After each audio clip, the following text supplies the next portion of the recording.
الحمد لله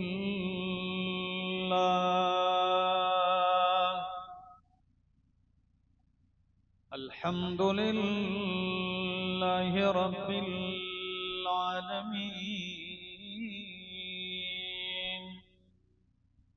والعاقبة للمتقين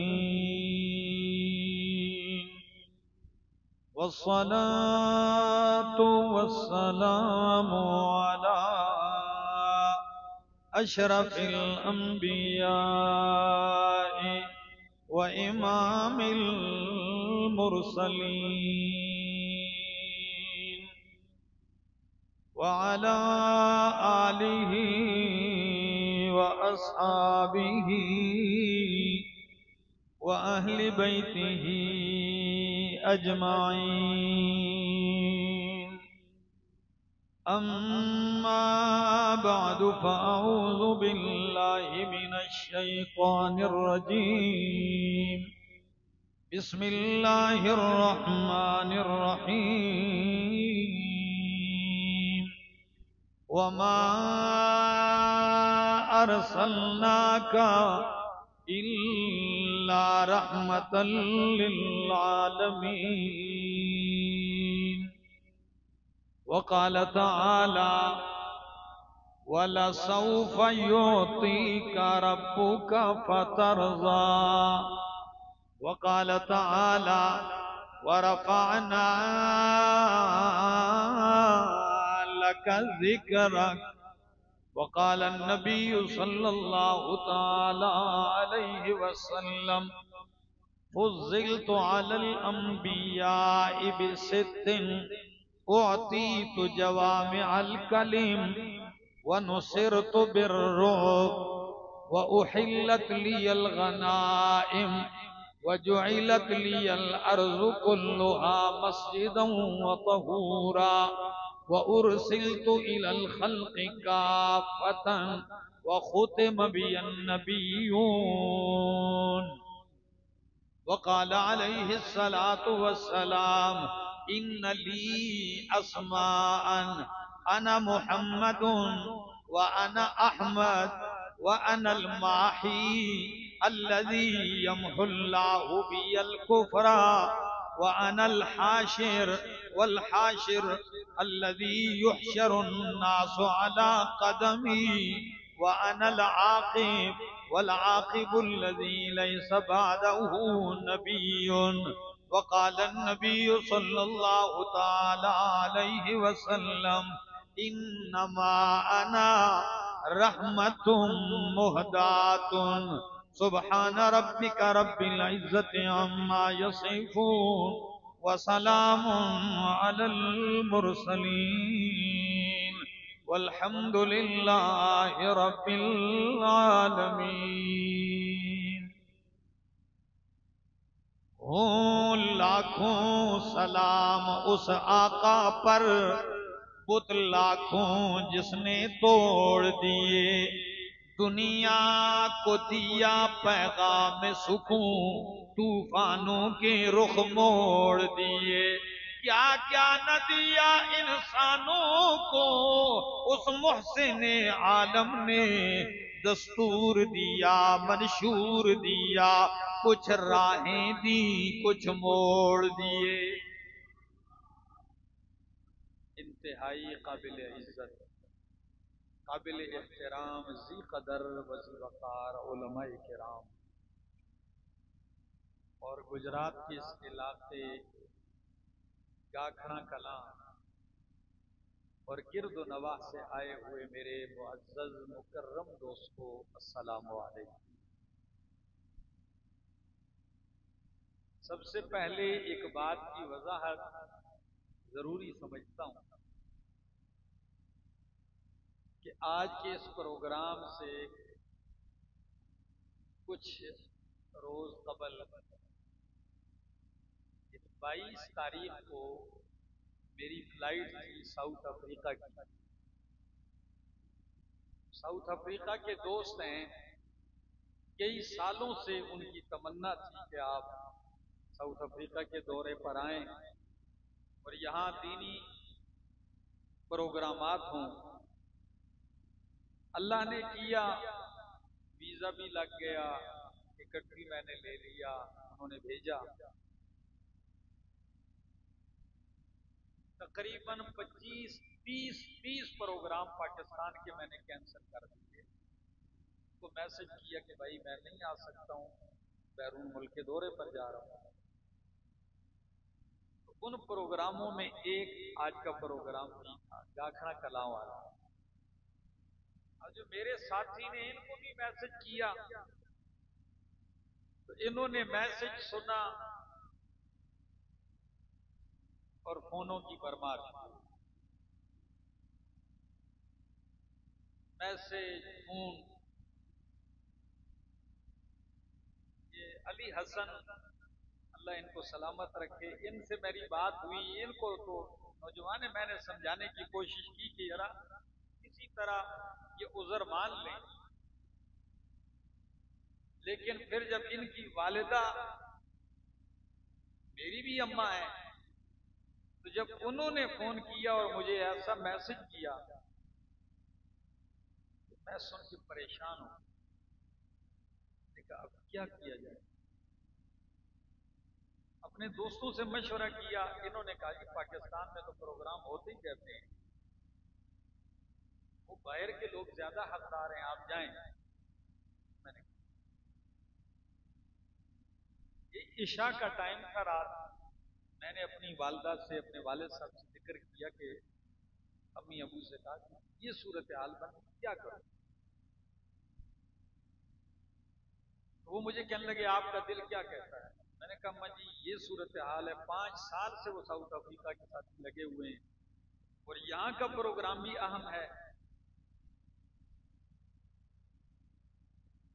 اب اللہ نے ان کے دل میں ایک عجیب بات ڈالی، انہوں نے کہا بیٹا ادھر ایک بوڑھی اماں نے کہا ہے نا یہاں جائیں، آپ گاکھڑا کلاں جائیں۔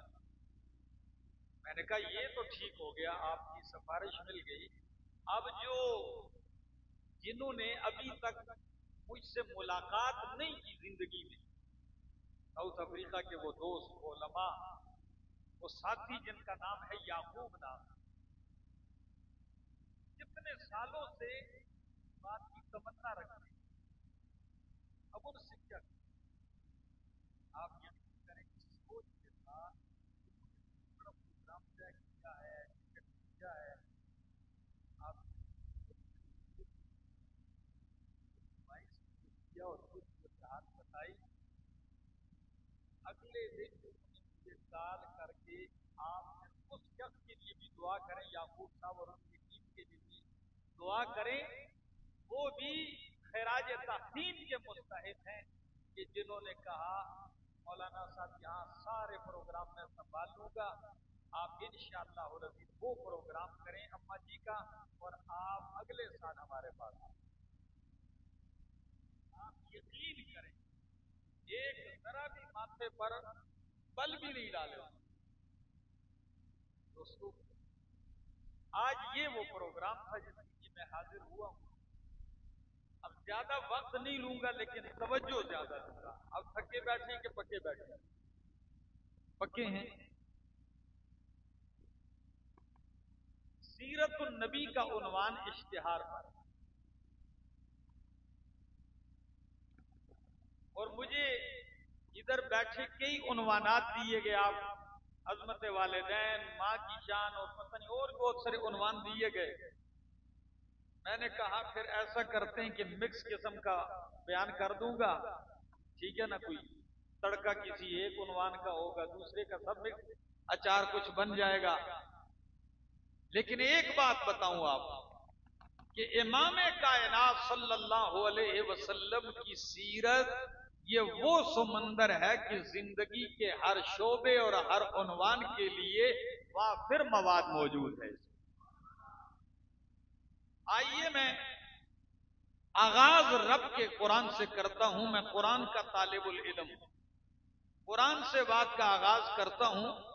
اللہ رب العزت فرماتے ہیں، سورت کا نام ہے سورت الانبیاء، 17واں پارہ ہے